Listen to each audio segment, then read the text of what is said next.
네, 오늘 우리가 함께 읽은 요한복음 본문에는요, 많이 들어봤던 익숙한 질문 하나가 등장합니다. 나사렛에서 무슨 선한 것이 나올 수 있겠느냐, 이런 얘기 많이 들어보셨죠? 누가 이 말을 했을까요? 누가 한 말이죠? 나다나엘이라는 오늘 우리가 함께 살펴볼 이 사람이 한 말입니다. 친구 빌립이 메시아를 만났다.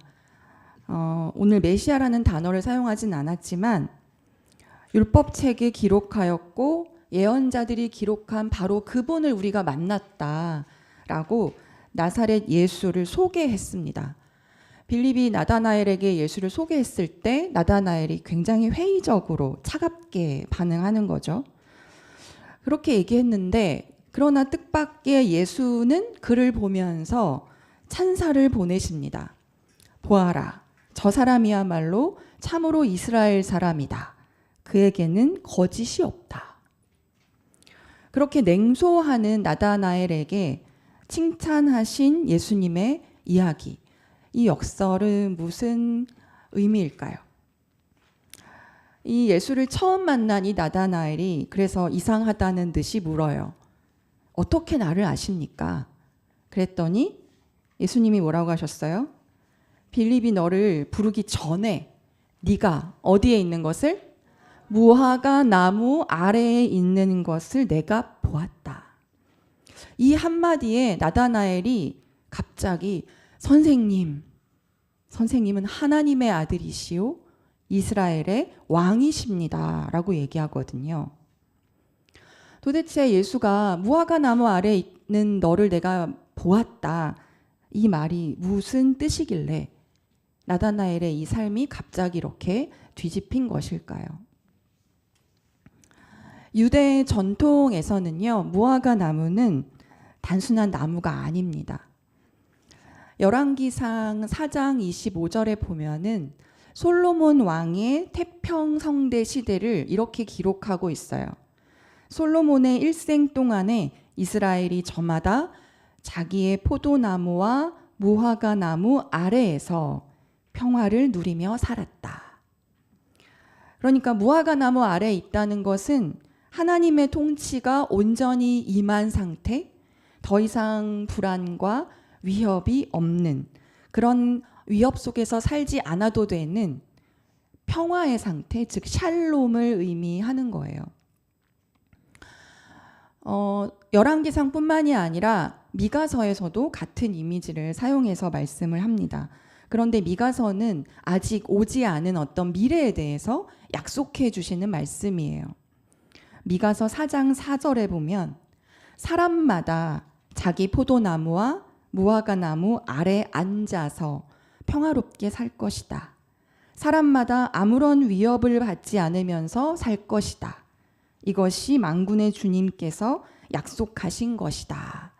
라고 이렇게 메시아가 왔을 때 우리가 함께 누릴 수 있는 평화에 대해서 그것이 무화과 아래에 앉아 있는 이미지로 설명하고 약속하고 계시는 거예요.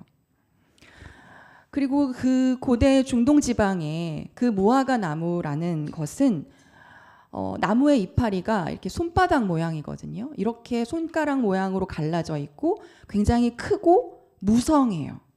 그러니까 유대 땅의 아주 뜨거운 뙤약볕을 피할 수 있는 매우 좋은 그늘을 만들어주는 것이 무화과 나무입니다. 그래서 유대 랍비 전승에 따르면 무화과 나무 아래는 늘 랍비들이 모여서 뭐 했어요? 율법을 읽고 묵상하고 기도했다는 거예요. 즉 무화과 나무 아래라고 하는 것은 단순히 쉬는 곳이 아니라 이스라엘의 평화, 이스라엘의 번영, 이것을 열망하고 기도하는 사람들이 그곳에 모여서 메시아를 기다리는 은밀한 장소를 상징한다는 겁니다.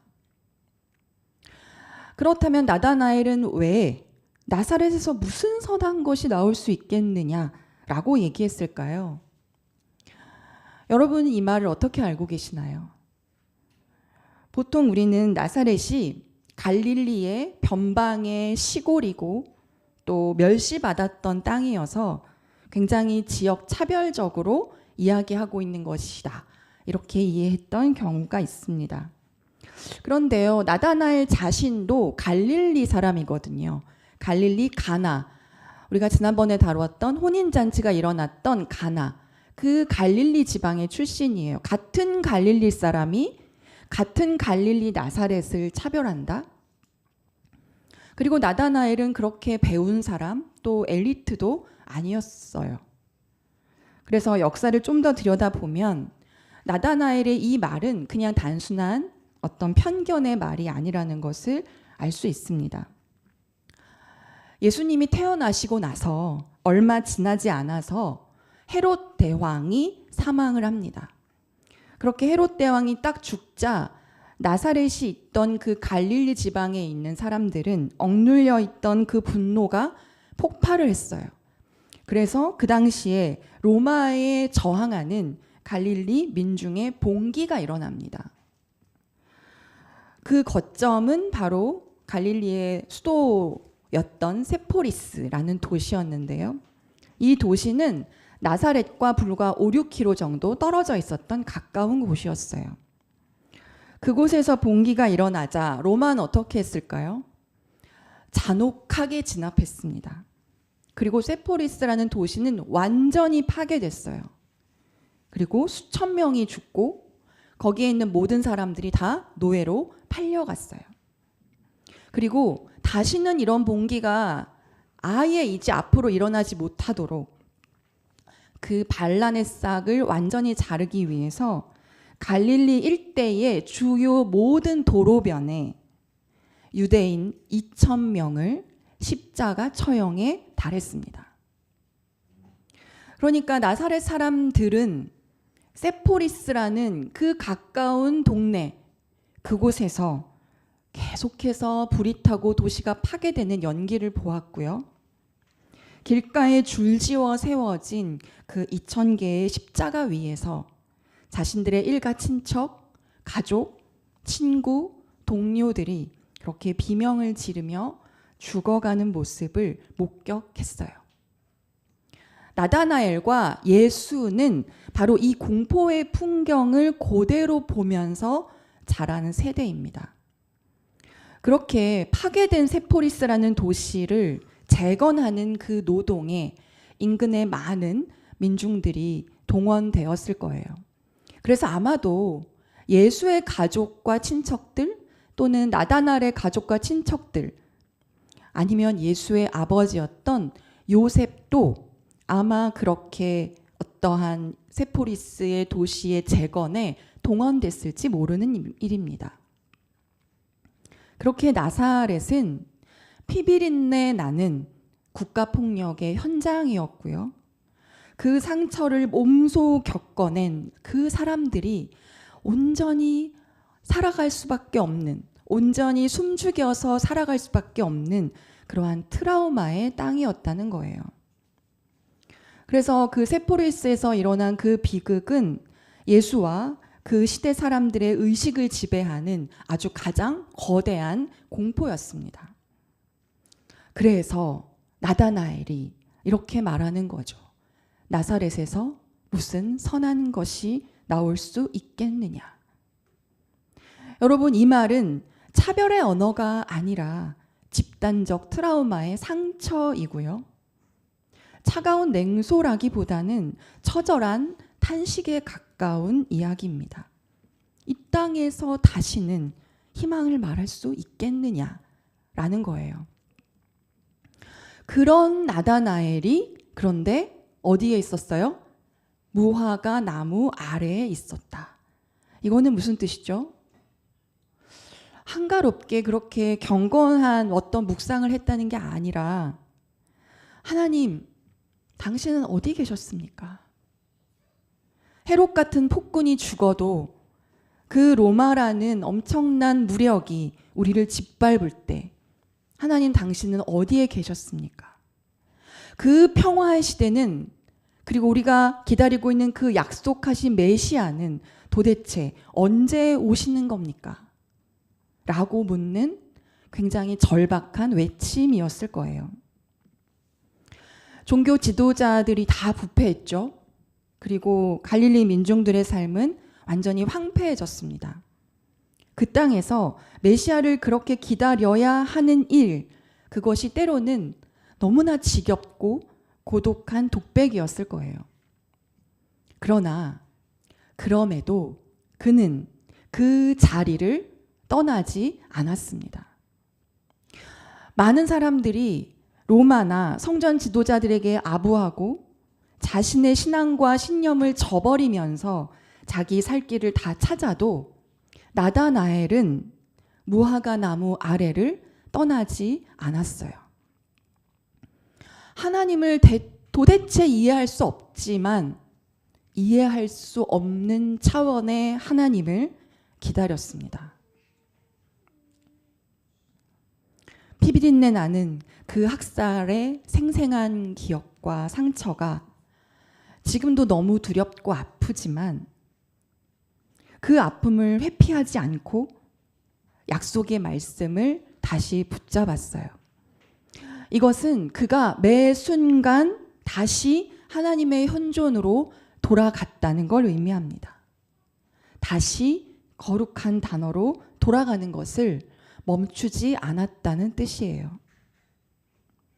나의 자아는 아직도 나사렛에서 무슨 선한 게 나오겠느냐라고 낙담을 하지만 오히려 그 절망, 그 고통을 부여안고 하나님 현존 앞으로 나아가는 것.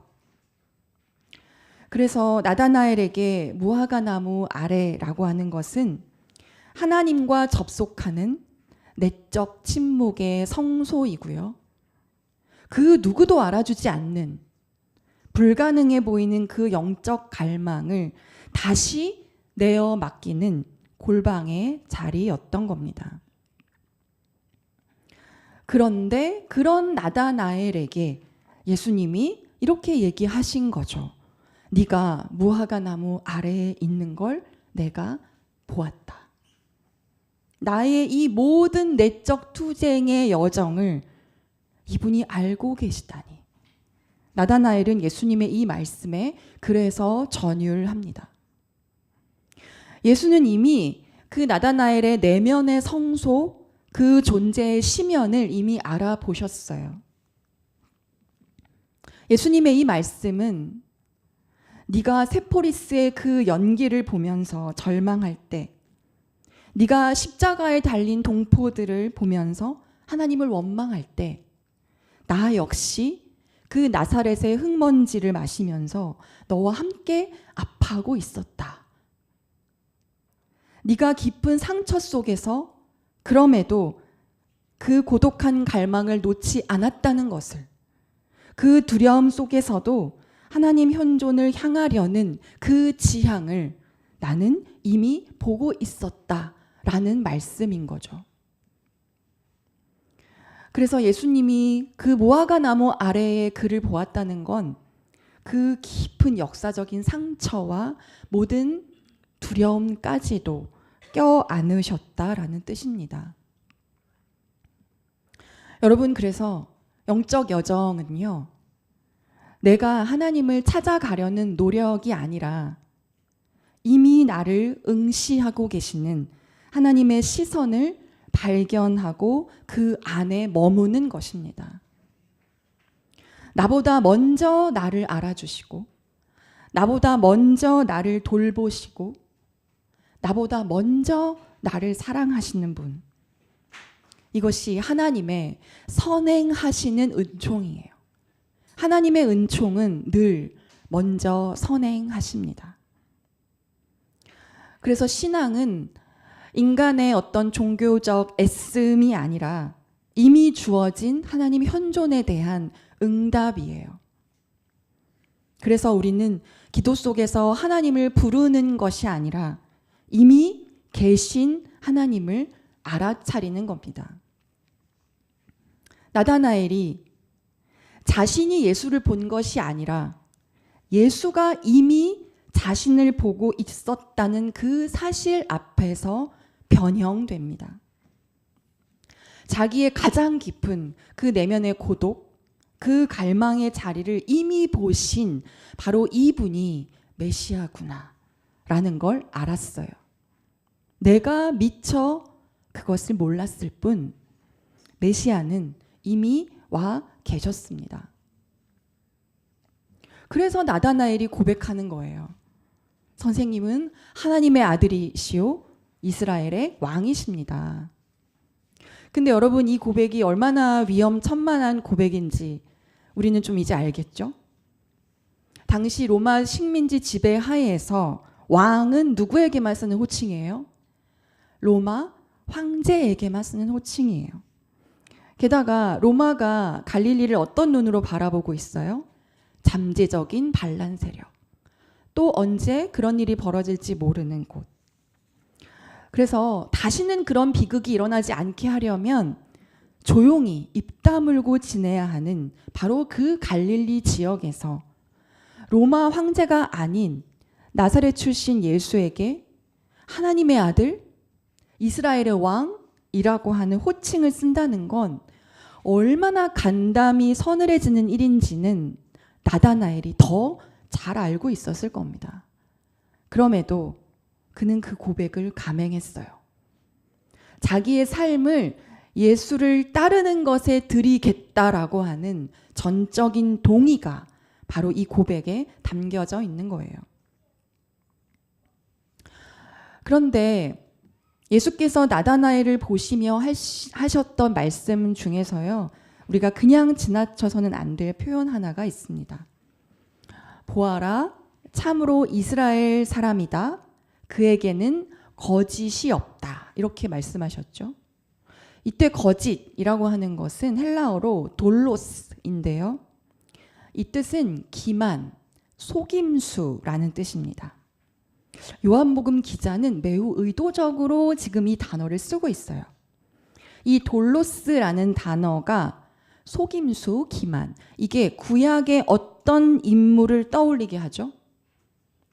속임수, 야곱입니다. 야곱의 이름의 뜻은 속이는 자이거든요.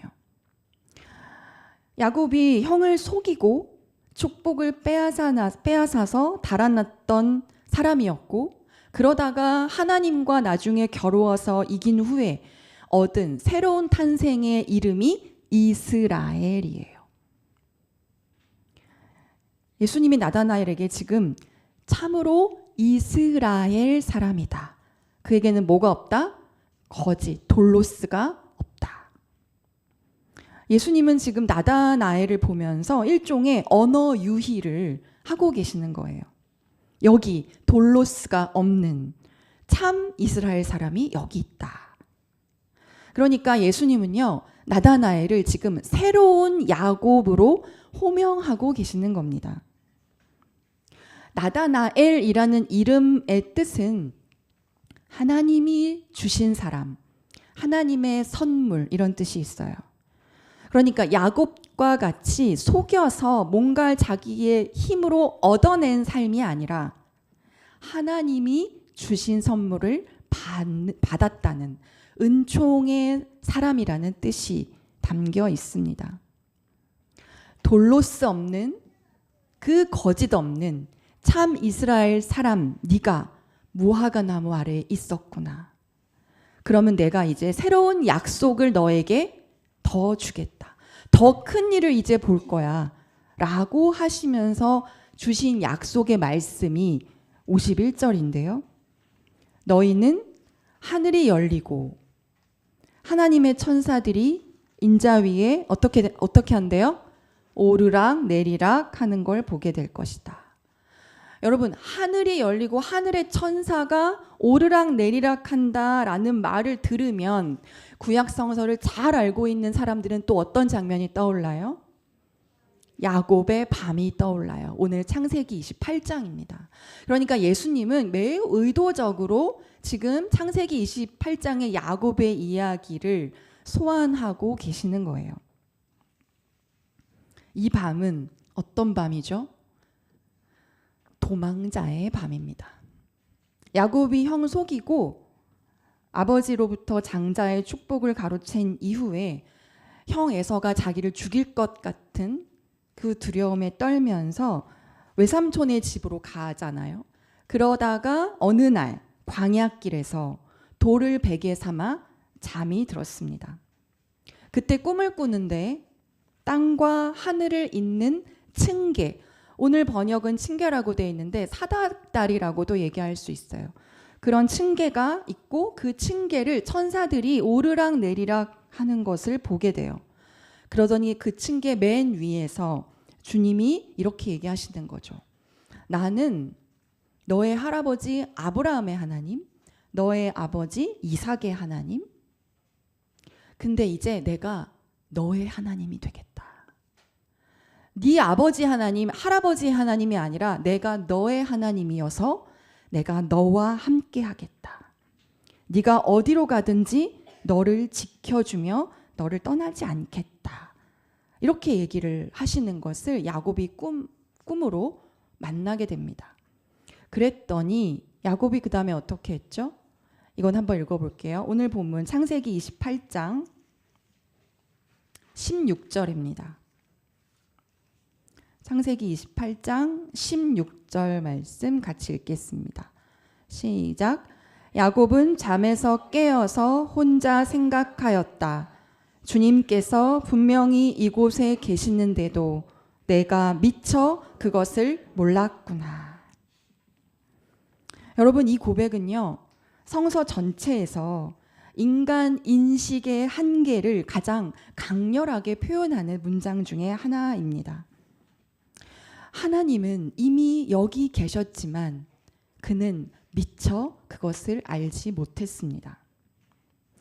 이 말은 무슨 말이에요? 그동안 야곱은 주님 없이 오로지 누구의 힘으로? 내 힘으로, 내 자신의 힘으로 애쓰면서 혼자서 고군분투해 왔다는 거예요.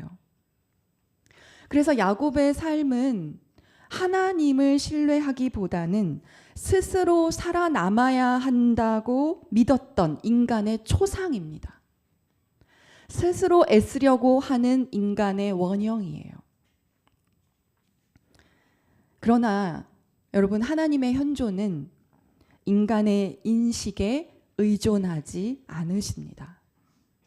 인간이 의식하든 못하든 하나님은 이미 현존하십니다. 한 번도 그렇게 인간을 떠나신 적이 없습니다. 그래서 야곱은 가장 막막하고 가장 고단했던 바로 그 광야 길의 밤이 하나님 현존으로 가득 찬 곳이라는 것을 알아차리게 되었어요. 그래서 돌 하나를 이곳이구나. 자신이 뱄던 그 돌을 그곳에 놓고 하나님의 집이다. 그래서 이름을 베델이다 라고 하였어요. 여러분, 이 장면을 떠오르게 하시는 예수님은요, 지금 나다나엘에게 바로 이게 하늘이 열리는 것이야 라는 걸 말씀해 주고 있는 거예요. 장소의 변화가 아니라 의식의 변화가 하늘이 열린다는 것. 열린 하늘이라는 건 너의 의식이 달라지는 것이 열린 하늘이라는 것.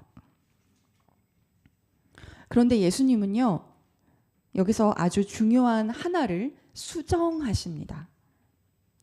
야곱의 꿈에서는 천사들이 층계 위를 오르락 내리락 했죠. 그런데 요한복음에서 나다나엘에게 말씀하신 그 말씀 속에서는 어떻게 돼 있죠?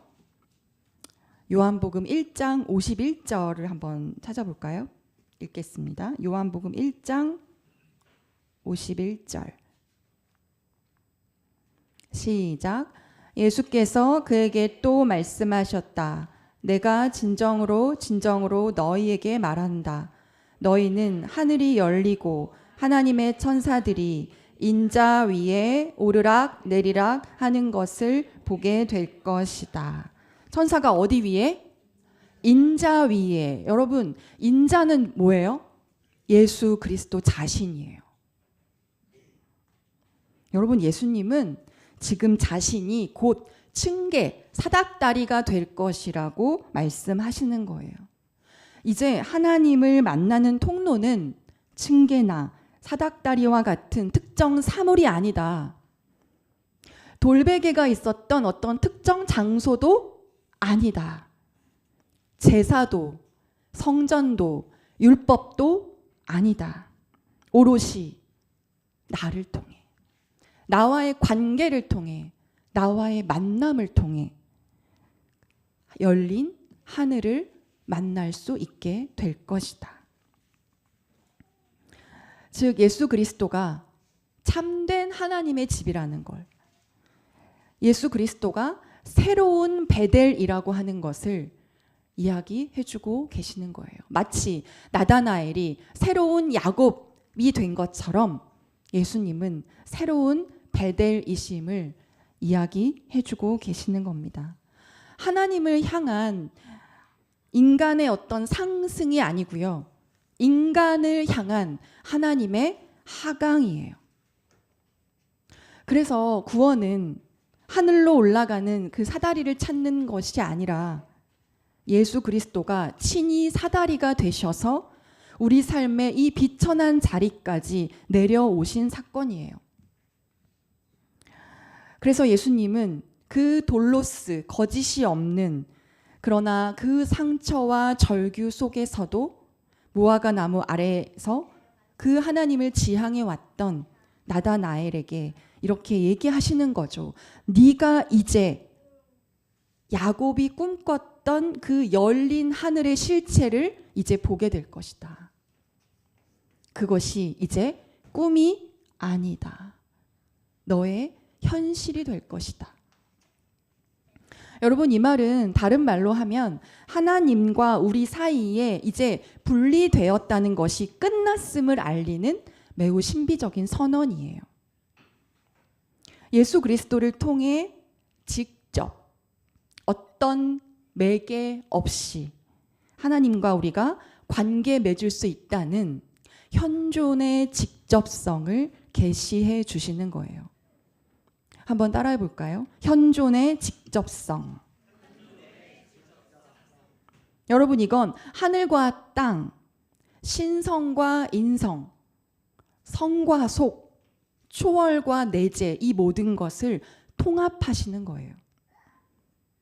그리고 이것은 인간의 의식이 직접 신적 차원에 접속할 수 있다는 것을 보여주시는 겁니다.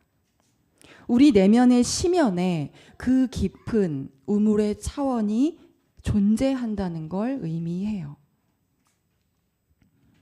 우리는 흔히 죄가 우리와 하나님 사이를 분리한다 이렇게 여기지만, 사실 우리를 하나님과 분리되게 만드는 가장 큰 원인은요, 우리가 하나님으로부터 분리되어 있다고 여기는 생각 그 자체입니다. 하나님과 우리가 분리되어 있다는 그 생각 자체가 우리와 하나님 사이에 장애물로 자라서 깊은 우물을 막아버리곤 하는 거예요. 야곱의 그 캄캄한 밤, 광야 한 복판은요, 하나님이 부재한 곳이 아니라 하나님 인식이 부재한 곳이었습니다. 우리가 하나님과 분리되어 있다라는 그 생각을 우리가 놓아버리고 거룩한 단어로 우리가 다시 돌아갈 때 이미 이 땅에 내려와 있는 하늘을 누릴 수 있을 거예요. 그래서 하늘이 열린다라고 하는 것은요, 우리가 죽어서 가는 천국이 아니라 지금 나의 이 순간의 일상이 하나님의 현존과 맞닿아 있다라는 걸 알아차리는 일치의 신비입니다. 천사들이 그리고 오르락내리락 한다는 것은 하나님의 현존이 그냥 멈추어 있는 게 아니라 우리의 삶 속에서 끊임없이 흐르고 소통되는 역동적인 하나님의 활동을 의미하고 있는 거예요. 그래서 하나님의 현존과 활동을 예수 그리스도께서 직접 계시해 주고 계시는 겁니다. 너희들이 그것을 직접 맛볼 수 있다. 이제 특정한 베델이나 꿈속에서가 아니라 지금 여기 이 우리가 살아 숨쉬고 있는 이 현실 가운데서 하나님은 이미 우리와 함께 하신다는 약속이죠. 우리가 미처 깨닫지 못한다 해도요. 이 열린 하늘의 신비는 오늘 골로새서에서 사도 바울에 의해 더욱더 깊은 실존적 고백으로 나타납니다. 골로새서 말씀이 이렇게 얘기하고 있어요. 그러므로 여러분이 그리스도와 함께 살려주심을 받았으면 위에 있는 것들을 추구하십시오. 여러분, 여기서 함께 살려주심을 받았으면 이라는 말은 그리스도와 함께 살려주셨다는 것을 우리가 인식한다면 이런 뜻이에요. 제대로 번역하면. 그러니까 우리가 그것을 알아차린다면, 생명, 살려주심은 이미 우리가 받았어요. 근데 우리가 그것을 인식한다면, 알아차렸을 때 위의 것들을 추구하십시오. 이때 추구하다라는 거는 제가 몇 주 전에 설교했던 예수님이 복음서에서 처음으로 했던 질문 있죠. 너희는 무엇을 찾고 있느냐 할 때 그 찾는다, 추구한다, 헬라어 제테오인데 소유를 추구하는 게 아니라 지향을 얘기하는 겁니다. 어떤 방향으로 살려고 하느냐라고 할 때 그 추구입니다. 궁극적이고 근원적인 지향을 얘기하는 거죠. 땅의 것들을 생각하지 말고 위의 것들을 생각하고 추구해라. 여러분, 위의 것은 공간적인 위가 아니라 존재의 차원입니다. 지금 우리가 여기서 열리는 인식 가운데 눈에 보이는 현실보다 더 깊은 차원, 이미 하나님 안에 놓여 있는 우리의 참된 생명, 그것이 있다라고 하는 인식을 이야기해요. 그래서 바울이 이렇게 말하죠. 여러분의 생명은 그리스도와 함께 하나님 안에 감추어져 있습니다. 한번 따라해 볼까요? 여러분의 생명은 그리스도와 함께 하나님 안에 감추어져 있습니다. 여러분, 우리의 참 생명은 드러난 성공이나 종교적 업적에 있지 않아요. 그것은 그리스도 안에 감추어져 있습니다. 감추어져 있다는 것은 세상의 눈에는 없는 것처럼 보일지라도 분명히 생생하게 존재한다는 거예요. 마치 지금과 같은 한겨울에는 나무가 말라 죽은 것처럼 앙상한 가지만 남아 있어도 얼음이 녹는 봄이 되면 그 안에 잠들어 있던 새순의 생명이 파릇하게 피어나는 것처럼 그 누구에 의해서도 그 무엇에 의해서도 결코 손상될 수 없는 그 근원적 생명이 하나님 안에 안전하게 보호되어 있다라는 뜻이에요. 그래서 우리의 본질적인 생명은요, 이 세상의 풍파나 로마의 칼날이 건드릴 수 없는 그 하나님의 심연 속에 이미 보존되어 있습니다. 그것이 우리의 각 사람 안에 존재한다는 거예요. 무화과 나무라는 이름은 무화과, 꽃이 피지 않는 열매라는 뜻에서 붙여졌어요. 여러분, 무화과에 정말 꽃이 없을까요? 그러나 무화과를 잘라보면 안에 작고 빨간 알갱이들이 빽빽하게 차 있죠. 사실 이 부분에서 꽃이 피어요. 그것도 아주 무수히 많은 꽃이 안에서 핍니다. 그 꽃받침이 주머니처럼 굵어지고 꽃들이 그 안으로 들어가 버려서 우리 눈에 보이지 않을 뿐이지 꽃이 안에서 무수히 피어납니다. 그래서 사실은 꽃이 피지 않는 게 아니라 감춰져 있을 뿐이죠. 그래서 사실은 무화과가 아니라 은화과, 꽃이 숨겨져 있는 은화과가 아닐지 모릅니다.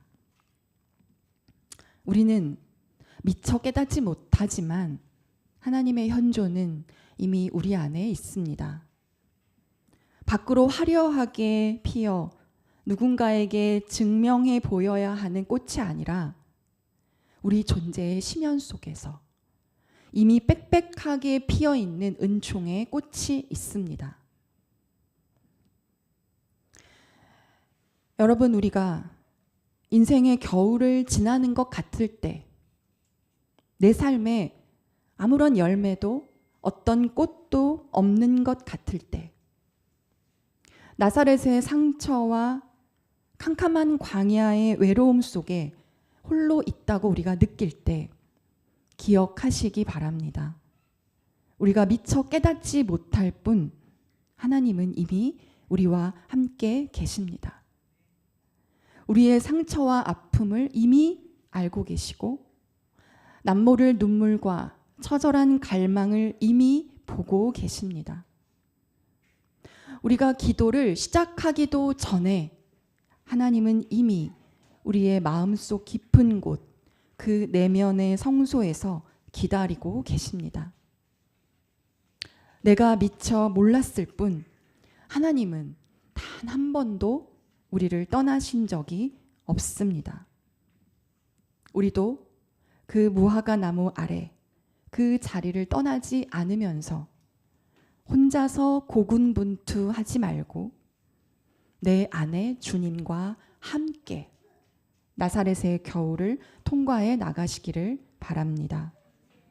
광야와 같은 일상이 매 순간 베델이 될 것이라는 그 약속을 주님이 이루실 것입니다. 열린 하늘은 이미 여기에 있습니다. 함께 기도하겠습니다.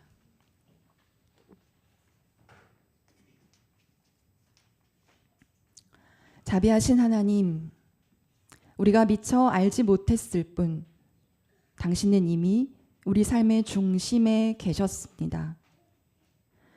상처와 두려움 속에서도 무화과 나무 아래를 떠나지 않게 하시고 이미 우리와 함께 하시는 하나님의 현존과 활동으로 매 순간 다시 돌아가게 하소서.